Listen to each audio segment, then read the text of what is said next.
We've created this reel to offer you, the playing group, some kind of direction as we go into pre-season for 2026. We've got two main training priorities that we want you to focus on, alongside that of just getting to training and attending 3 times a week. If I take you back to that day that we beat Hewitt in the Challenge Cup at Clotwreck a couple of years ago, you can see there on the visual that the delight and the positive emotions that put us through that day. Now, what I want to do is turn the emotions that we gained that day, and probably it's some kind of like kind of visual of like how we can compare to our performances last season. We can't have sporadic success. What we need to be kind of gathering towards and building up towards is that sustainable success this year, ending our steps with much more positive outcomes and controlling far more many collisions. But before we actually get into the content of our training, as far as the physical stuff of decision making and ruck control, we need to have a look about how we come to training and attend training. So what I want us to have a look at there is just having the open mindset of willing to learn those 1% and 2% difference to what we've done previously, and just apply them changes into our competitive play. Here we have the author of the book on the visual. James Clear is the author of the best-selling book Atomic Thinking, and that talks about how we turn behaviours into habits. Good habit, roughly speaking, there are 4 things that you can do. You want to make it obvious, you want to make it attractive, you want to make it easy, and you want to make it satisfying. For example, how can I make meditation more obvious? Maybe you need a meditation pillow and it's in the corner of your bedroom, or it's in the corner of some other room that is the dedicated meditation space. It's obvious where the behavior is going to occur. Make it attractive. For some reason, I think we often choose habits that we feel like we should do. If you're not actually interested in the task, even the obvious stuff is going to feel like a hassle. Make it easy. Rather than doing 15 or 20 minutes or 30 minutes of meditation, which, hey, that sounds great because your favorite guru does it, why not just do 60 seconds? If you can master the art of showing up, then you're starting to build the habit. A habit must be established before it can be improved. Final thing is make it satisfying. Maybe you get to have your favorite type of coffee or your favorite drink after that, or a walk in the woods, or whatever sounds motivating to you. If you feel good about it, you're going to want to repeat it. If you want. So a key takeaway that I took from that what James Clear has just discussed, firstly from a player's point of view, is the art of showing up, and from a coach's point of view was the art of making what we do at training effective and fun, and easy for people to kind of break down and understand. So if both parties on these kind of points here can embrace that and really take hold of it and drive it forward, then I feel for certain that we're going to be on the right path to getting success. So on to the visual that we've got on there now at the moment. The slide is all about controlling the ruck. It's our number one priority. On both sides of the ball, on attack and defence.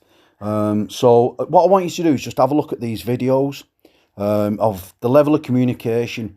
Firstly, through the 2 England videos before the Ashes series that Sean Wayne took, but probably the most impressive one of the lot there, and we can take away techniques that they use, have a look at the techniques they use, but the big takeaway from me is the level of communication. And that's from the last video, should I say, from Castleford. But also, when we do that, I want you to visualise the amount of communication that North Wales did when they trained against us earlier in 25.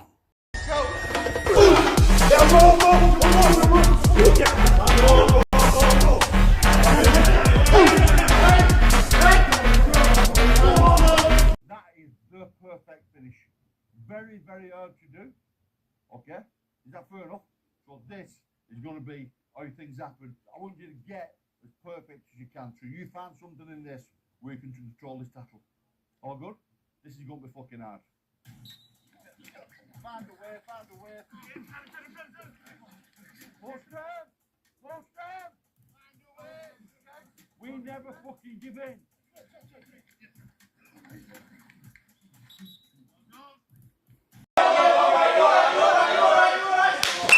Get your detail, good. Marcus, get your detail right. Get your detail right here. Good job. Good job.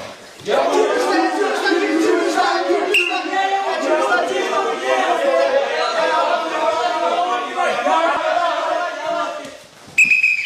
boys, just remember pin and peel, shoulder to hip, and a little bit of skin. All right, making sure we're putting all our weight through.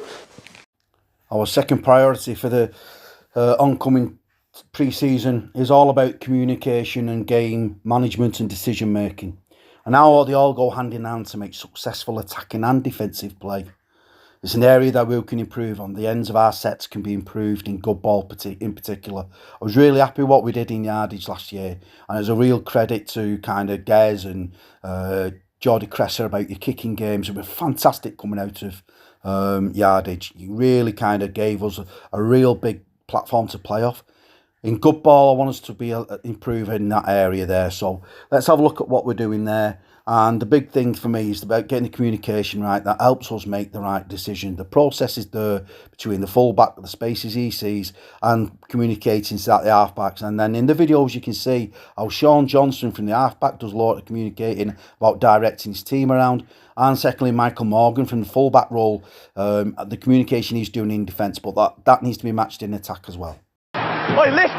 Oi, Paul, get us on lift strip! Sean Johnson gives clear and direct communication to his teammates on what he wants. He keeps it very simple and to the point, which is going to help to avoid confusion for any of the teammates. As soon as the ball actually goes left, he instantly starts thinking about the next play and begins to bark orders at his forwards. Benny, outside for Lenny! Get down on 4 men! The best communicators on the field know it's not all just about what you say. Non-verbal cues are also a big part of communication. I like how Johnson's actually pointing to where he wants his attacker to go, which is going to make it as simple as possible for his teammate to understand what he needs to do. Simi! Leave! Ball's going to go to the right-hand side, but it's actually passed back to the left. Johnson keeps his shape and communicates to his forward where he wants them to run. Go, Phil, get the ball, twos! Down on 4 men, Benny! He talks to his outside lead runner to get to the 4-man. They set up some attacking shape. Space is actually out wide, but the ball runner plays a short option and they get tackled. Another big part of communication is the tone of your voice. Need one! Paddy! Michael Morgan urgently needs another defender to help him, and you can actually hear the reflection of that in his voice. Here, 4 men! Turn! Your ball! Whether you're defending or attacking, communication is a big part of the game. The actual skill.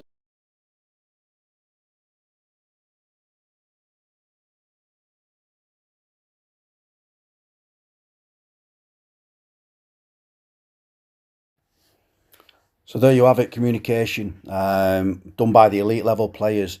The basics of the game done to an excellent level. Just team first mentality about directing your team around the pitch. Yeah, that's we need to take ownership of that. I think all of us, not just 1 or 2 players, all of us.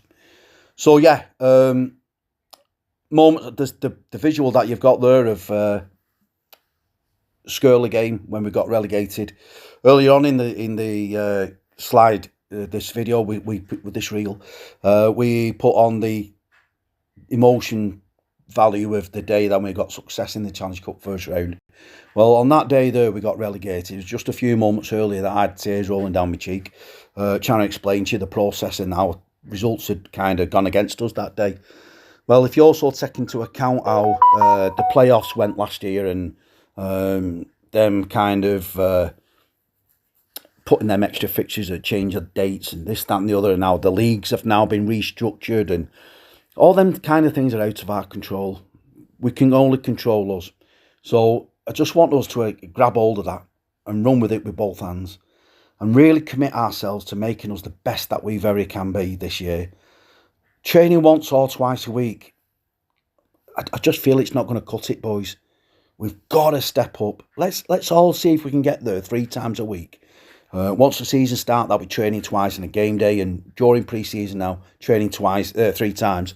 So I just want us to get there and see what we can achieve together.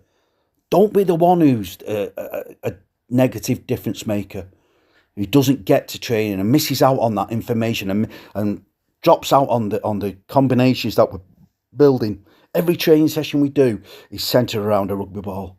So let's run with that, boys.